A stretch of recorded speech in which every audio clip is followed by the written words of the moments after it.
Tuhan oleh Nabi Yoel. Kita akan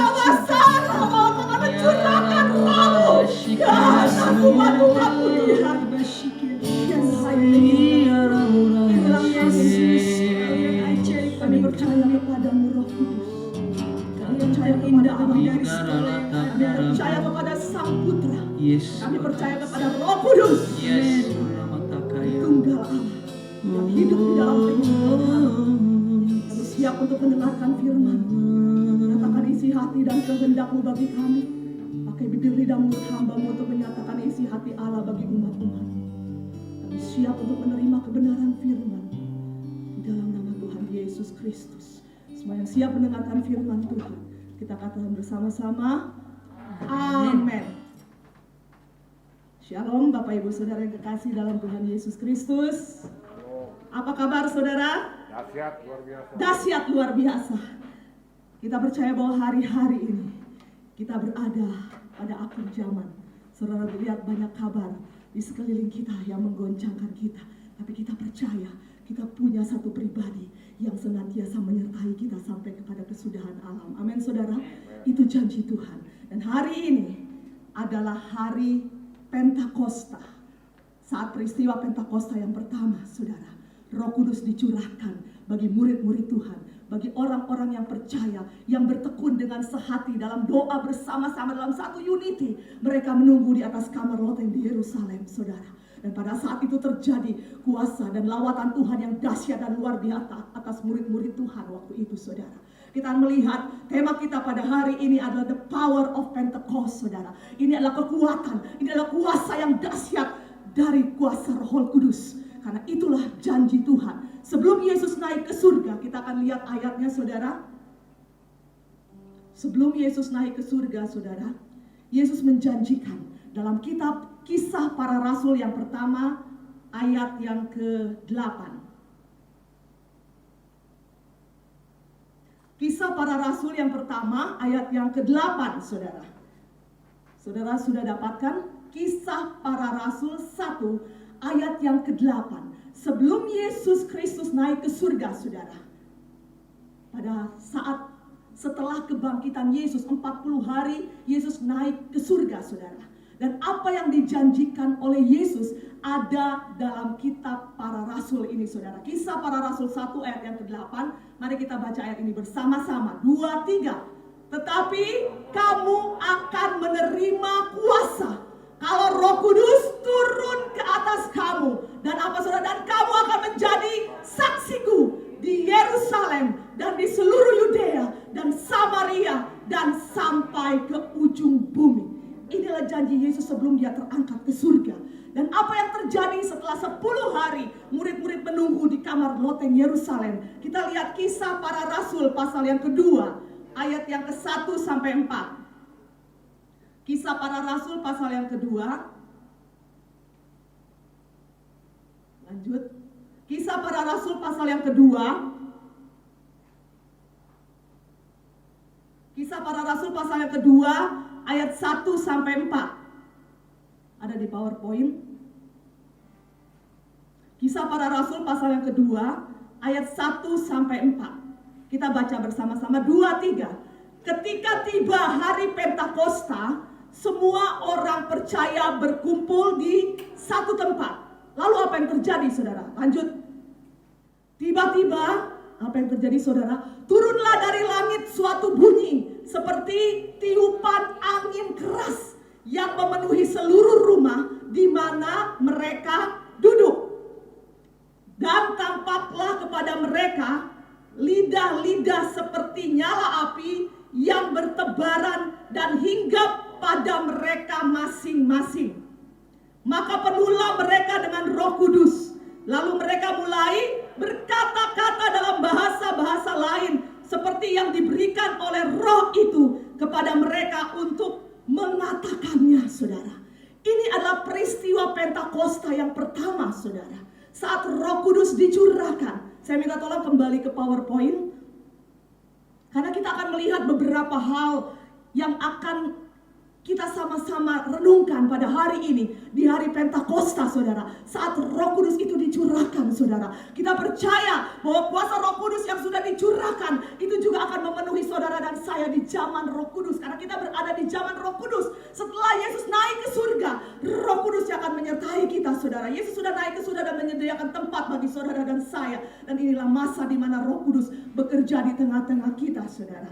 Kita lihat selanjutnya saudara, kita lihat saudara, apa yang terjadi setelah peristiwa Pentakosta itu saudara. Kita lihat bahwa pada saat itu, kita sudah baca firman Tuhan tadi saudara. Pada peristiwa Pentakosta, murid-murid itu dipenuhkan dengan kuasa Roh Kudus saudara. Murid-murid dipenuhkan dengan kuasa Roh Kudus. Dan kita lihat bahwa tanda awal dari baptisan Roh Kudus, saat murid-murid dibaptis dengan kuasa Roh Kudus adalah mereka mulai berkata-kata dengan bahasa yang lain, seperti yang diberikan oleh Roh Kudus kepada mereka untuk mengatakannya saudara. Seperti yang diilhamkan oleh Roh Kudus. Mereka gak tahu, mereka gak pernah belajar bahasa itu sebelumnya saudara. Gak pernah, mereka gak ngerti. Malah mungkin mereka hanya tahu bahasa mereka sendiri, bahasa ibu mereka sendiri. Apalagi kalau kita lihat latar belakang dari murid-murid Yesus ini, mereka latar belakangnya nelayan saudara ya, orang yang biasa gitu saudara. Tapi pada saat Roh Kudus dicurahkan, nanti kita akan lihat bagaimana kuasa Tuhan itu bekerja atas kehidupan mereka saudara.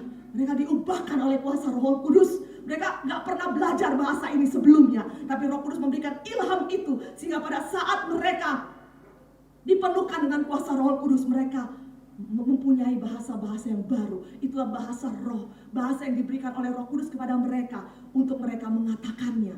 Dan luar biasa pada saat itu, di tempat itu saudara, berkumpul orang-orang dari berbagai bahasa, dan mereka bisa mengerti bahasa itu, dan mereka banyak yang bertobat dan menerima Yesus. Sehingga lewat khotbah Petrus pada saat itu saudara, kita lihat 3.000 orang bertobat dan menerima Yesus sebagai Tuhan dan Juru Selamat mereka saudara. Itu yang pertama, apa yang terjadi. Murid-murid dipenuhkan dengan kuasa Roh Kudus, dengan tanda awal berkata-kata dengan bahasa Roh Kudus saudara, dengan bahasa yang lain saudara ya. Dan mereka tidak pernah mempelajari itu. Itu sebabnya ketika saudara dipenuhkan dengan Roh Kudus, saudara mungkin gak tahu, aduh Tuhan, ini bahasa apa nih yang Tuhan taruh dalam mulut saya. Saudara ikuti saja, mengalir dengan Roh Kudus, karena Roh Kudus itu akan memberikan ilham itu dalam bibir mulut saudara untuk mengatakannya saudara. Saudara percaya? Amin. Dan hari-hari ini pekerjaan Roh Kudus akan semakin luar biasa dan makin dahsyat saudara. Kita lihat yang kedua sekarang saudara.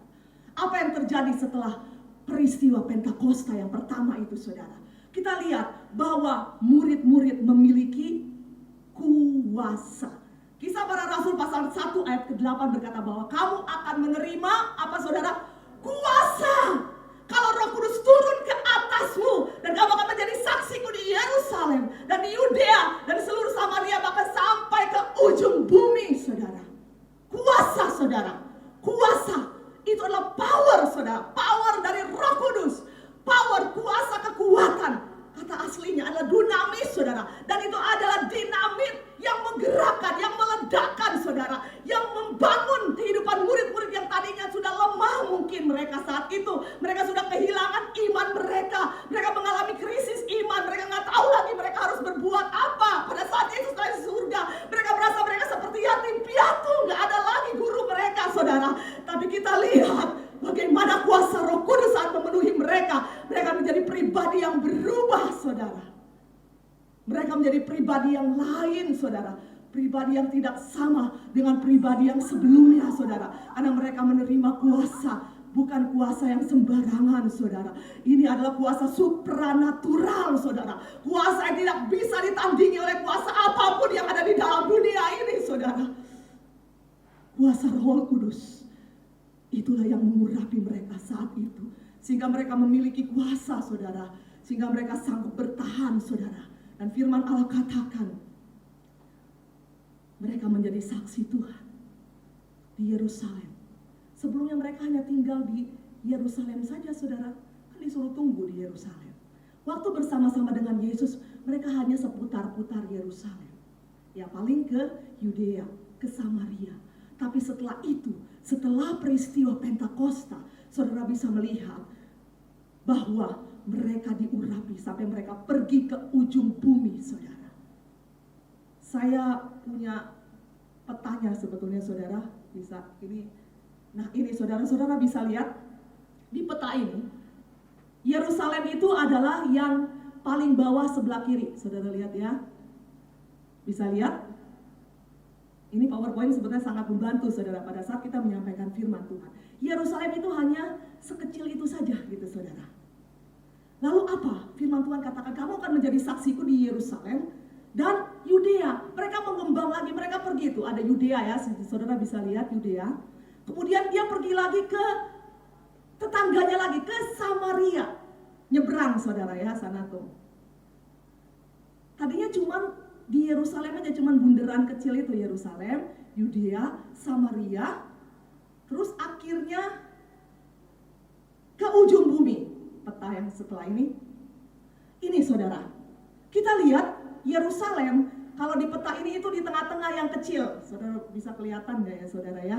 Yerusalem, Yudea, Samaria. Tapi akhirnya murid-murid Yesus yang dipenuhi dengan kuasa Roh Kudus itu menyebar sampai ke ujung bumi. Dan sampai hari ini semua bangsa-bangsa kita tahu sudah mengenal Yesus sebagai Tuhan dan Juru Selamat. Memang mungkin masih ada yang belum kenal Tuhan, tapi Injil Kerajaan itu sudah diberitakan di seluruh bumi. Kita tinggal menunggu saatnya. Karena kalau Injil Kerajaan sudah didengar oleh semua orang, berarti waktunya sudah tiba. Tuhan akan datang kembali. Amin saudara. Itu yang terjadi saudara. Mereka memiliki kuasa. Dan bukan hanya di Yerusalem saja, tapi di Yudea, Samaria, dan bahkan sampai ke ujung bumi. Siapa yang membayangkan? Gak ada waktu itu murid-murid Yesus yang membayangkan, oh saya bakal pergi ke mana gitu saudara ya. Kalau kita lihat nanti kita lihat bahwa murid-murid Yesus itu waktu mereka menyebarkan Injil Kerajaan Surga itu ke seluruh bumi, ada macam-macam yang terjadi. Mereka ada yang mati syahid, ada yang menjadi martir saudara. Tapi kita lihat bagaimana kuasa Roh Kudus yang memberikan mereka kekuatan. Amin saudara. Kita lihat yang ketiga saudara. Apa yang terjadi setelah peristiwa Pentakosta? Kembali kepada slide sebelumnya. Ya, mereka memiliki kuasa. Yang ketiga saudara, mereka menjadi pribadi yang diubahkan. Bukan seperti pribadi yang lama lagi saudara. Kenapa saya bilang mereka menjadi pribadi yang diubahkan? Karena tadinya mereka takut, sekarang saudara lihat mereka menjadi berani saudara. Petrus yang tadinya ngumpet gitu saudara, takut sampai dia menyangkal Yesus karena takut disangka muridnya Yesus, sekarang jadi berani. Setelah dia dipenuhkan Roh Kudus, dia malah berkhotbah dan 3.000 orang bertobat saudara. Dan orang yang bertobat itu juga dipenuhkan dengan kuasa Roh Kudus. Mana murid-murid yang tadinya ngumpet waktu Yesus, sebelum kebangkitan Yesus, mereka nggak tahu mereka harus bagaimana. Itu yang saya katakan, mereka mengalami krisis iman. Seperti anak yatim piatu yang kehilangan orang tuanya gitu saudara. Tapi kita lihat setelah mereka dipenuhkan dengan kuasa Roh Kudus saudara, mereka menjadi pribadi yang berani saudara.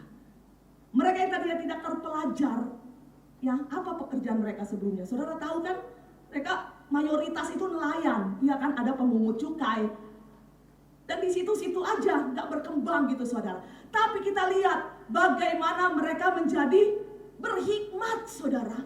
Siapa yang memberikan hikmat itu kepada mereka? Itulah kuasa Roh Kudus yang memberikan hikmat saudara. Karena itulah bagian dari karunia Roh Kudus yang Roh Kudus berikan kepada mereka. Mereka nggak tahu apa-apa. Orang waktu Yesus pergi aja mereka bingung tentang firman Tuhan saudara. Mereka nggak ngerti dengan kebenaran firman Tuhan. Tapi Roh Kudus yang akan mengingatkan semua firman Tuhan. Nanti kita akan lihat dalam kitab Injil Yohanes saudara. Itulah fungsi dari Roh Kudus dalam kehidupan saya dan saudara-saudara. Apa yang bodoh bagi dunia, itu dipakai Tuhan untuk mempermalukan orang-orang yang berhikmat. Berapa banyak orang-orang terpelajar yang dimenangkan lewat perkataan seorang hamba Tuhan yang sederhana saudara, yang gak berpendidikan. Berapa banyak kesaksian saudara. Mereka gak punya apa-apa, gak bisa apa-apa. Begitu juga dengan saudara dan saya. Asal kita merendahkan hati kita saudara. Kita percaya kita juga adalah bagian dari rencana Tuhan. Tuhan akan memakai kita semua, memenuhi kita dengan kuasa Roh Kudus. Tadinya kita mungkin gak tahu, aduh Tuhan, saya mau ngomong aja, mau doa aja, gak bisa saudara. Ada yang ngomong gitu saudara, gak bisa Tuhan, saya mau bawa apalagi bawa firman Tuhan. Bingung mau mulai dari mana, ya gak? Saudara yang awal-awalnya saudara belajar melayani Tuhan, yang belajar jadi pelayan mimbar, yang belajar untuk membawakan firman Tuhan. Bagaimana mulainya saudara? Kalau bukan Roh Kudus, saudara bingung kan? Pasti saudara berdoa, oh Roh Kudus, saya nggak tahu nih apa yang harus saya lakukan Tuhan, apa yang harus saya katakan. Tapi Roh Kudus itu yang akan memberikan ilham saudara. Dia akan memberikan hikmat itu bagi saudara dan saya untuk mengatakan setiap perkataan-perkataan yang ingin dia sampaikan bagi saudara-saudara kita, saudara, bagi orang-orang percaya. Mereka mengalami krisis iman, tadi saya sudah singgung saudara. Tapi setelah mereka dipenuhkan dengan Roh Kudus, iman mereka menjadi kuat saudara. Amin. Mereka tidak takut mati lagi gitu saudara. Mereka pergi sampai ke ujung bumi saudara. Dan kita lihat selanjutnya apa yang terjadi setelah peristiwa Pentakosta, bahwa murid-murid Yesus menerima karunia Roh Kudus. Apa itu karunia Roh Kudus? Itulah kemampuan khusus yang diberikan oleh Roh Kudus secara cuma-cuma, secara gratis. Karena itu kalau saudara menerima karunia Roh Kudus, pergunakan itu untuk membawa jiwa-jiwa untuk datang kepada Tuhan. Amin saudara. Ini juga karunia ini nggak dipelajarin gitu saudara. Nggak bisa saudara bilang, oh Bu Gembala, saya mau dapat ini karunia pengetahuan, berkata-kata dengan marifat. Saya mau dapat karunia marifat. Saya mau dapat karunia bernubuat, ajarin dong. Nggak ada yang bisa ngajarin saudara. Hanya Roh Kudus yang bisa memberikan itu, gift dari Tuhan, dari Roh Kudus. Masing-masing orang seperti yang dikehendakinya. 1 Korintus 12 mengatakan itu. Karunia Roh Kudus itu diberikan untuk membangun gereja Tuhan, untuk memperlengkapi gereja Tuhan, menjangkau jiwa-jiwa, untuk menuai jiwa-jiwa, terutama di akhir zaman ini. Buat apa kita punya Roh Kudus saudara? Buat apa kita punya karunia Roh Kudus kalau kita tidak memakainya saudara? Tiap-tiap orang, kepada masing-masing orang diberikan karunia Roh Kudus secara khusus saudara. Kita tidak baca saudara, tapi saudara bisa mencatat dalam 1 Korintus 12 ayat 8-11 saudara. Di situ saudara dilihat bagaimana karunia-karunia Tuhan diberikan kepada masing-masing orang. Ada karunia hikmat, marifat, karunia berbahasa roh, karunia menafsirkan bahasa roh, karunia bernubuat, karunia menyembuhkan, karunia iman, karunia menafsirkan bahasa roh. Itu yang diberikan oleh kuasa Roh Kudus kepada kita. Gereja Tuhan di akhir zaman ini akan menerima karunia-karunia Roh Kudus. Untuk apa saudara? Bukan hanya kita sendiri yang diselamatkan, tapi ada orang-orang lain di luar sana yang belum diselamatkan, yang belum mengenal Yesus sebagai Tuhan dan Juru Selamat mereka saudara. Itu yang terjadi kepada murid-murid Yesus pada waktu itu saudara. Mereka menerima karunia Roh Kudus. Kita percaya bahwa karunia itu juga akan diberikan kepada saudara dan saya. Amin saudara. Amin. Kita percaya bahwa kuasa Roh Kudus itu juga akan mengurapi saudara dan saya. Amin. Roh Kudus yang sama. Bukan kita pikir, oh itu terjadinya kan waktu Yesus naik, sekarang mau udah nggak ada. Tidak saudara. Saya katakan hari-hari ini kita sedang berada dalam masa Pentakosta yang ketiga.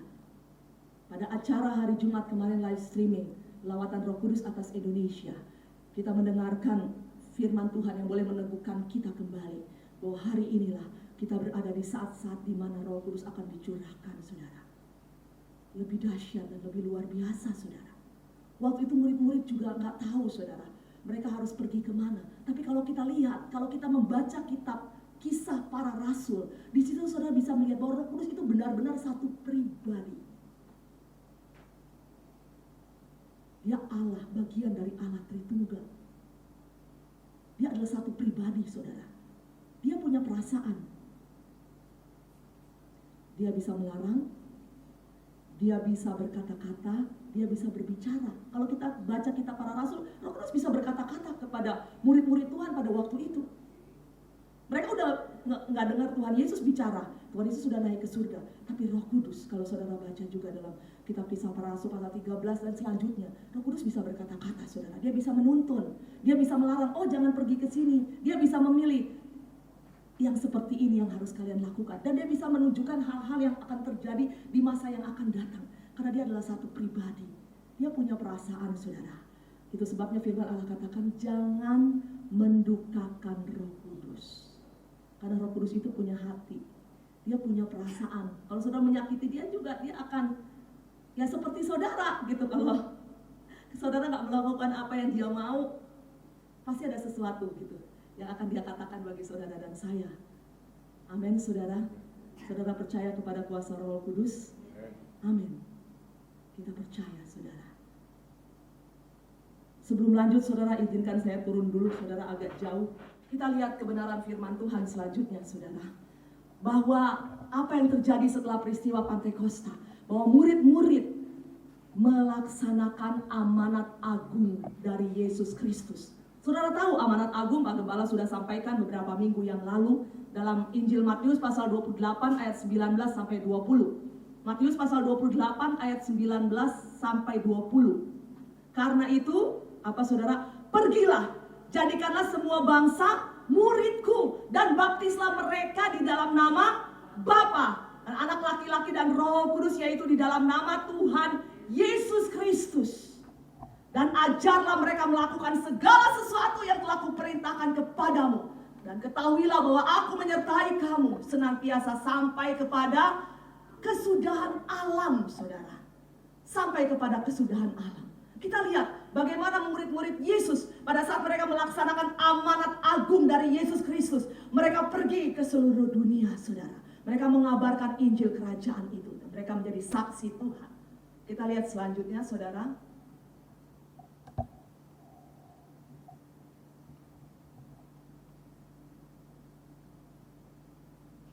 Slide selanjutnya. Sebelumnya, kita saat ini berada pada zaman Roh Kudus, saudara. Kita berada pada zaman Roh Kudus, di mana Roh Kudus itu bekerja dalam kehidupan kita. Sebelum Yesus naik ke surga, saat Yesus masih berada di dalam dunia ini, Yesus berjanji memberikan penolong, saudara. Kalau saudara baca dalam kitab Injil Yohanes pasal 14 ayat yang ke-16, di situ dinyatakan bahwa Yesus berjanji bahwa dia akan memberikan seorang penolong yang lain yang akan menyertai kamu sampai kepada akhir zaman, saudara. Jadi Roh Kudus itu adalah penolong. Saat saudara merasa sendiri, nggak ada yang bisa menolong saudara, siapa penolongnya, saudara? Roh Kudus. Saudara tidak bisa lari cari orang lain, saudara, cari saudara. Itu saudara namanya mengandalkan manusia. Dan firman Allah mencatat, terkutuklah orang yang mengandalkan manusia. Saudara punya penolong kok. Roh Kudus itulah penolong saudara dan saya. Jadi gak perlu lari. Kalau mau tanya apa-apa, Tuhan saya udah gak sanggup lagi. Kita punya penolong, yaitu Roh Kudus, saudara. Kemudian apa lagi fungsi dari Roh Kudus? Saat zaman Roh Kudus setelah Yesus naik ke surga, itulah zaman Roh Kudus. Roh Kudus adalah penghibur. Saat saudara susah, saat saudara menderita, saat saudara sedih, nangis, siapa yang menghiburkan saudara? Saat saudara kehilangan orang yang saudara kasihi, Roh Kudus itulah yang memberikan penghiburan dan kekuatan kepada saudara. Karena itu adalah fungsi Roh Kudus. Itulah tugasnya di dalam dunia ini. Sebelum dia udah tidak ada lagi dalam dunia ini, udah gak bisa ngapa-ngapain lagi kita. Kalau Roh Kudus sudah diangkat, saudara. Puji Tuhan, kita punya Roh Kudus yang dahsyat dan luar biasa, saudara.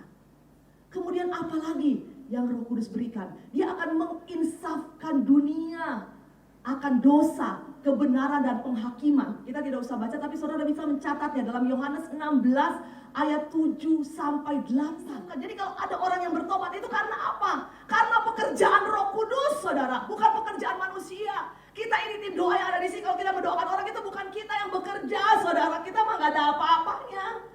Roh Kudus yang akan menginsafkan orang tersebut akan dosanya. Dan Roh Kudus akan menyatakan kebenaran. Karena fungsi Roh Kudus adalah memimpin semua orang itu ke dalam seluruh kebenaran, saudara. Karena itulah kehendak Tuhan. Tuhan mau kita semua hidup dalam kebenaran. Dan Roh Kudus ini yang memimpin kita ke dalam seluruh kebenarannya. Amin, saudara. Yang akan memimpin kita, saudara. Dan dia juga akan memberitakan tentang penghakiman, saudara. Itu sebabnya Roh Kudus berbicara juga tentang akhir zaman. Apa yang akan terjadi. Setiap orang akan mempertanggungjawabkan perbuatannya di hadapan Tuhan. Tidak tergantung, oh itu Karena orang tua saya mungkin hamba Tuhan, tiap-tiap orang masing-masing akan memberikan pertanggungan jawab atas apa yang telah dia kerjakan di dalam dunia ini, saudara. Gak bisa mengandalkan suami saudara, orang tua saudara, anak. Karena kita masing-masing akan mempertanggungjawabkan di hadapan Tuhan pada hari penghakiman, saudara. Roh Kudus memimpin ke dalam seluruh kebenaran dan memberitakan hal-hal yang akan datang. Yohanes 16 ayat 13 sampai 14 di sana menyatakan itu, saudara. Yohanes 16 ayat 13 sampai 14. Roh Kudus memimpin ke dalam seluruh kebenaran dan memberitakan hal-hal yang akan datang. Sebelum kita ketahui, saudara, Roh Kudus pernah berbicara di tempat ini bahwa ada saatnya kita tidak akan beribadah di tempat ini. Dan itu terjadi, saudara. Itu sebelum kita nggak ngerti, otak kita ini nggak ngerti apa-apa. Itu yang saya bilang, murid-murid juga waktu itu nggak ngerti, nggak pernah belajar gitu, saudara. Tapi kalau Roh Kudus sudah menyatakannya, tugas kita adalah percaya dan taat aja. Kalau Roh Kudus bilang seperti itu gitu, saudara. Amin. Percaya, mari katakan percaya saja. Roh Kudus itu pribadi, saudara. Dan kita lihat, dia penghibur. Kemudian dia mengajarkan segala sesuatu. Ini yang saya katakan, dia mengajarkan. Setelah Yesus naik ke surga kan gak ada yang ngajarin murid-murid. Tapi waktu mereka penuh dengan Roh Kudus, kita lihat mereka bisa berkhotbah. Sebelumnya pernah gak Petrus khotbah? Kalau saudara baca selama Yesus masih ada, pernah gak? Setelah dia dipenuhi Roh Kudus, waktu berkhotbah dan luar biasanya 3.000 orang bertobat. Kalau kita baca lebih lanjut Kisah Para Rasul pasal kedua itu, saudara. Khotbah Petrus. Tadinya gak bisa khotbah. Tapi itulah pekerjaan Roh Kudus dalam kehidupannya, saudara. Dan dia mengajarkan sesuatu dan akan membawa, mengingatkan kembali tentang perkataan-perkataan Yesus. Kenapa rasul-rasul waktu mereka berkhotbah, ya, kalau kita lihat Kisah Para Rasul dan kitab-kitab yang ditulis oleh murid-murid Yesus, oleh para rasul, saudara, mereka banyak mengutip, ya kan, saudara, perkataan-perkataan Yesus. Mereka mengutip perkataan-perkataan nabi-nabi. Kalau saudara baca lagi, saudara, puji Tuhan kalau saudara bisa baca semua kitab Kisah Para Rasul. Minggu-minggu ini, saudara, mari kita baca kitab Kisah Para Rasul. Rasul-rasul itu banyak mengutip dan menulis. Dalam firman Tuhan itu mengutip perkataan Yesus. Siapa yang mengingatkan mereka? Roh Kudus, saudara. Roh Kudus itu yang mengingatkan perkataan-perkataan Yesus itu kepada mereka. Begitu juga dengan kita. Saat kita penuh dengan Roh Kudus, saudara bisa merasa gitu di dalam hati saudara. Roh Kudus akan berbicara. Dia bisa berbicara pada saat kita baca firman Tuhan. Ada orang yang bisa dengar audible. Ada orang yang bisa Roh Kudus berikan penglihatan. Dan macam-macam cara manifestasi dari kuasa Roh Kudus dalam kehidupan orang percaya. Dan satu hal, Roh Kudus akan mengingatkan kita akan firman Tuhan. Amin, saudara. Lanjut, saudara.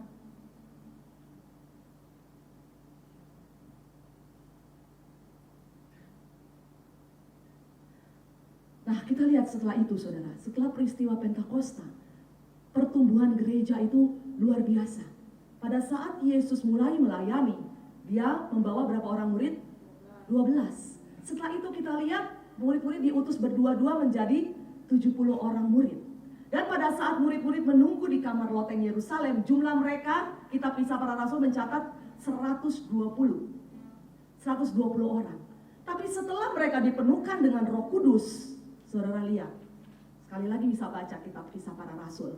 Kisah 2 ayat 41 di situ katakan dengan khotbah Petrus 3.000 orang bertobat. Amin, saudara. Dan lanjut lagi dalam Kisah 4 ayat 4, 5.000 jiwa laki-laki. Kita nggak usah baca, saudara bisa baca sendiri. 5.000 jiwa laki-laki bertobat. Kisah 5 ayat 14 mengatakan makin lama jumlah mereka makin bertambah. Kisah 6 ayat 7 mengatakan makin bertambah banyak. Dan kita lihat bagaimana akhirnya gereja mula-mula itu bertumbuh dengan jiwa-jiwa, saudara. Tapi sekian lama setelah itu, rasul-rasul ini pergi ke seluruh dunia, saudara. Kita lihat pelayanan para rasul. Pak Gembala sudah singgung, tapi kita Lihat lagi bagaimana akhirnya mereka menjadi pribadi yang diubahkan. Kita lihat Petrus, saudara. Dia melayani kemana saja. Kalau baca lagi kitab Kisah Para Rasul, dia ke Antioquia, dia ke Yudea, dia ke Samaria, dia ke Galilea, dia pergi ke Asia Kecil, Yunani, Roma, kembali lagi ke Yerusalem. Sampai akhirnya dia disalibkan dengan kepala yang terbalik, saudara. Karena dia tidak mau nyamain Tuhan Yesus. Apa yang terjadi dengan Yohanes, Rasul Yohanes? Dia pernah pergi ke Efesus, saudara, ke Asia Kecil, ke Turki, ke Roma. Kemudian digoreng dalam minyak yang mendidih, tapi tidak mati. Sampai akhirnya dia dibuang, diasingkan ke Pulau Patmos. Di saat itu dia menerima wahyu dari Tuhan Yesus Kristus tentang akhir zaman. Tapi setelah melalui hal-hal ini, saudara, pernah digoreng loh, saudara, di minyak yang mendidih. Saudara bayangin ya, saudara goreng ikan aja udah celok gitu, saudara ya. Itulah yang terjadi. Mereka gak takut lagi, ya kan? Berani banget. Kemudian apa yang terjadi dengan Andreas? Dia pergi ke Armenia, ke Rusia Selatan, dan disalibkan juga di sana di Yunani, saudara ya. Matius, dia pergi ke Persia, dibunuh dengan pedang, saudara. Kemudian Thomas pergi agak jauh gitu, saudara. Dia pergi sampai ke India. Kemudian di sana dia dibunuh dengan tombak. Nggak balik ke kampung halamannya, meninggal di sana. Yakobus anak Zebedeus, dia pergi ke Yudea, Spanyol, dan dipenggal kepalanya di Romawi. Markus, ini sejarah Alkitab mencatat, dia pergi ke Alexandria, dia ke Mesir, dan di sana dia diseret di jalan yang berbatu. Saudara bisa bayangin ya, di jalan batu-batu diseret kayak apa gitu bentuknya ya, saudara. Yakobus, saudara Yesus, dia pergi ke Yerusalem. Kemudian dia dilempar dari atas bubungan bait Allah. Bartolomeus pergi ke Asia, Arabia, ke Turki. Kemudian dicambuk juga akhirnya di Armenia gitu, saudara. Yudas Tadeus, saudara, dia pergi ke Syria, ke Persia. Akhirnya juga dirajam. Lukas juga, saudara, dia ke Yunani dan digantung di sana. Kalau kita lihat sejarah tentang para rasul ini, saudara, luar biasa mereka. Mereka menjadi martir demi membela kebenaran firman Tuhan. Demi menyebarkan Injil Kerajaan Allah. Itu yang dikatakan oleh Yesus. Mereka melakukan, kan kata Yesus berkata sebelum, pada saat dia masih dalam dunia ini. Barang siapa percaya kepadaku, dia akan mengerjakan pekerjaan-pekerjaan yang aku lakukan. Bahkan pekerjaan-pekerjaan yang lebih besar dari itu. Waktu Yesus ada, Yesus hanya seputar Yerusalem, Yudea, Samaria. Belum ke ujung bumi. Tapi setelah Yesus naik ke surga, murid-murid Yesus mengerjakan pekerjaan yang lebih besar, saya katakan, daripada apa yang Yesus pernah lakukan. Mereka pergi sampai ke ujung bumi. Dan itu terjadi karena kuasa Roh Kudus. Hari-hari ini kita berada dalam Pentakosta yang ketiga. Saat Roh Kudus dicurahkan, maukah saudara dan saya mengambil bagian dalam penuaian di akhir zaman ini, saudara? Jawabannya ada di tangan saudara. Kalau saudara penuh dengan Roh Kudus, saudara gak bisa mengandalkan kekuatan saudara sendiri. Saudara perlu Roh Kudus. Dan Roh Kudus itu sendiri yang akan memberikan kekuatan kepada kita, memberikan kepada kita power, kuasa, saudara, yang tidak pernah kita pelajari sebelumnya, saudara. Kekuatan, kuasa supranatural yang dikerjakan oleh kuasa Roh Kudus, itu yang mengubahkan kita dari manusia biasa. Kita menjadi manusia-manusia yang luar biasa karena pekerjaan kuasa Roh Kudus. Firman Tuhan saya sampaikan di sini, saudara. Mari kita sama-sama bangkit berdiri, walaupun engkau ada di rumahmu masing-masing. Kita nyanyikan lagu, Ku buka hati untuk Roh-Mu Tuhan. Ku buka hati menyembah-Mu Yesus. Jamalah kami, penuhi kami dengan kuasa Allah Maha Tinggi. Roh Kudus, Kau hadir di sini. Kami percaya firman-Mu telah selesai disampaikan. Tapi kami percaya Roh Kudus, Engkau akan bekerja, Tuhan. Menggenapi setiap kebenaran-kebenaran firman-Mu yang telah pernah Engkau sampaikan, Tuhan. Akan terjadi pada hari-hari terakhir. Engkau akan mencurahkan Roh Kudus-Mu ke atas kami, umat-umat-Mu, Tuhan. Engkau memakai semua generasi, dari anak-anak kami, teruna-teruna kami, orang-orang tua kami yang tua, bahkan kami semua hamba-hamba-Mu, akan Engkau pakai, Tuhan, akan Engkau urapi dengan kuasa Roh Kudus-Mu. Roh Kudus mari buka hatimu dan biarkan Roh Kudus mengurapi engkau, menjamah engkau saat ini. Ya Rama Shikina Rata Kata Kunase, Indah Rata Rama, jamah kami, penuhi kami dengan kuasa Allah Maha. Kita angkat kedua belah tanganmu, katakan ku buka hati. Engkau indah takkan waspada. Jamah kami Roh Kudus, ini tangan kami buka hati kami. Urapi kami, jamah kami.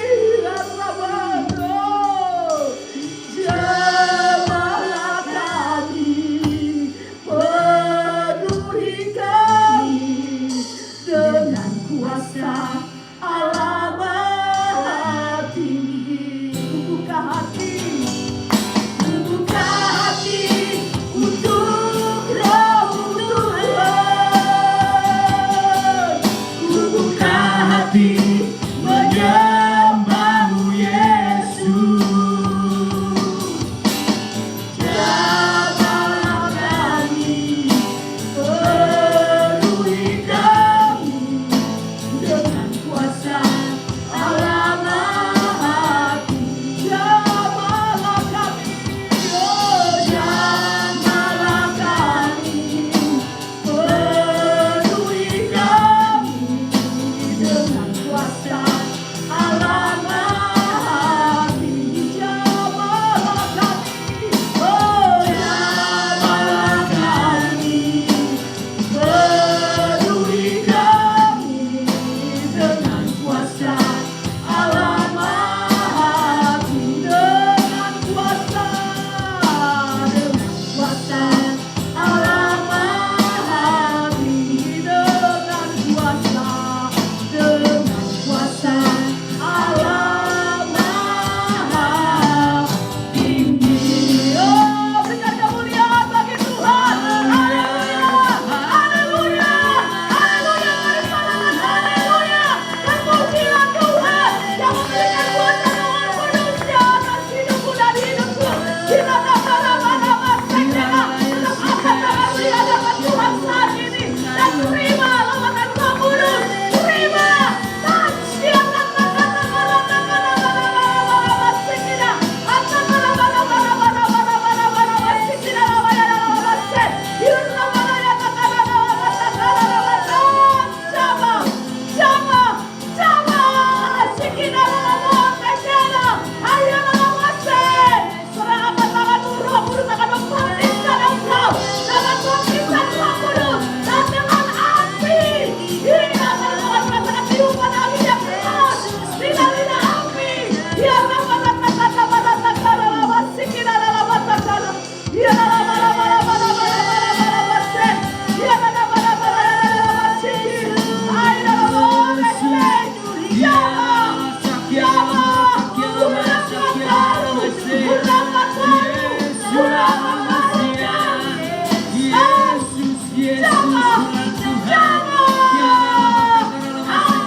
Tuhan umat-umatnya dengan kuasa dari tempat yang maha tinggi.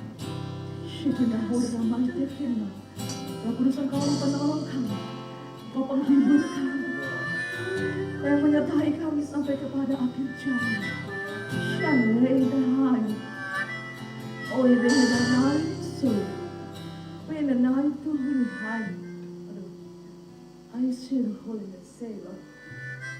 Izinkan aku berbicara.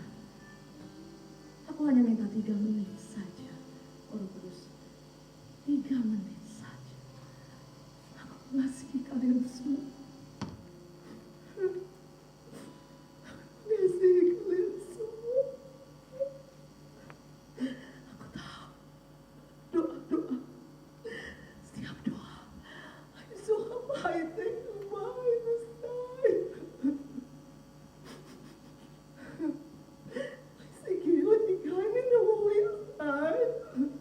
Aku ada bersama dengan engkau.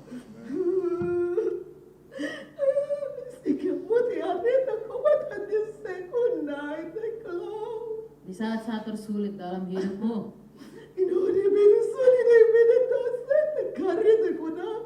aku ada bersama dengan engkau, jemaatku. Mungkin manusia tidak tahu apa yang sedang engkau hadapi, tetapi aku Tuhan ada bersama dengan engkau dan mengetahui apa yang menjadi kebutuhanmu. Tetapi engkau seringkali berkata, bagaimana Tuhan? Tidak ada jalan keluar. Aku katakan kepadamu, sabarlah dalam kesesakan. Teruslah berharap kepada Tuhan. Kau harus terus mencari wajah Tuhan. Mungkin kelihatannya tidak ada jalan keluar. Tetapi percayalah, aku sedang bekerja. Aku sedang membuka jalan itu untukmu. Meskipun saat ini engkau belum melihatnya,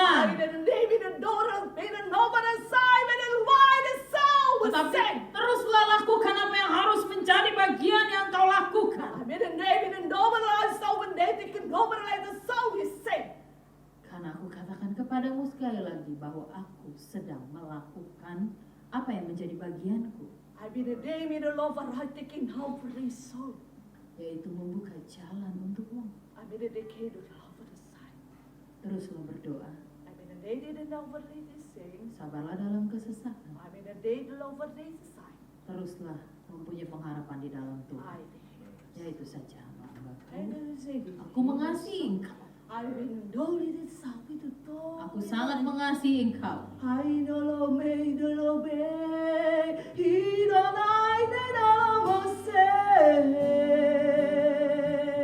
Sering-seringlah engkau menaikkan pujian syukur sembah kepada Tuhan.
Janganlah engkau khawatir,